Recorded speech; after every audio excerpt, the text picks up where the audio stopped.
اس لیے میں اپنے تمام بہن بھائیوں سے گزارش کرتا ہوں، اللہ مجھے بھی توفیق عطا فرمائے، میں آپ سے بھی گزارش کرتا ہوں اور آپ کے لیے دعا بھی کرتا ہوں کہ اللہ تعالیٰ مال کے لالچ میں اپنی آخرت کو فراموش نہ کرنے کی توفیق عطا فرمائے۔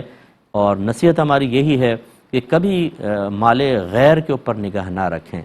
کتنے لوگوں نے وراثتیں دبائی ہوتی ہیں، کتنوں نے لوگوں کے مال غصب کیے ہوتے ہیں، پلاٹ پہ قبضہ کر لیا، مکان پہ قبضہ کر لیا، اسی طرح امانتیں رکھی ہوتی ہیں، قریب رشتہ دار ہوتے ہیں، ان کا انتقال ہو جاتا ہے اور کسی کو نہیں پتہ ہوتا، اس نے ان کے پاس چپکے سے رکھوا دی ہوتی ہے کہ بعد میں لے لیں گے۔ آپ کہتے ہیں کسی کو معلوم تو ہے نہیں، دبا لو، سونا دبا لیتے ہیں، پیسہ دبا لیتے ہیں، حالانکہ وہ وارثوں کا حق ہے۔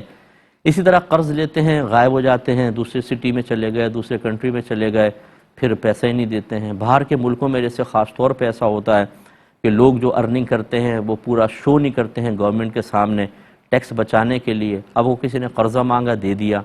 اب وہ قرض دبا لیتے ہیں، صاف انکار کر دیتے ہیں۔ اور وہ شکایت اس لیے نہیں کر سکتا کہ اگر شکایت کریں گے تو گورنمنٹ پہلے یہ پوچھے گی یہ بتاؤ یہ مال آیا کہاں سے اور ٹیکس کیوں نہیں پے کیا، وہ پھر خاموش ہوتا ہے۔ لیکن اس کا بعض اوقات مال حلال ہوتا ہے، اور میں اس کی ترغیب نہیں دے رہا ہوں، ایسے نہیں کرنا چاہیے تھا کہ ٹیکس بچانے کے لیے مال جمع کر لیتے، لیکن وہ اگر اس نے حلال ذریعے سے اختیار کیا تو طیب مال ہے نا،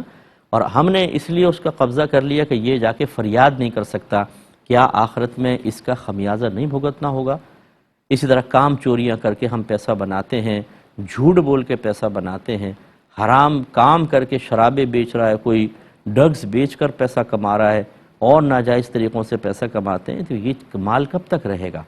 اس لیے ہمیں سوچنا چاہیے، ہمیں مالی معاملات اور باہم معاملات بڑی دیانتداری کے ساتھ ادا کرنے چاہیے۔ اللہ تبارک و تعالیٰ کی رحمت ہماری طرف متوجہ ہوگی۔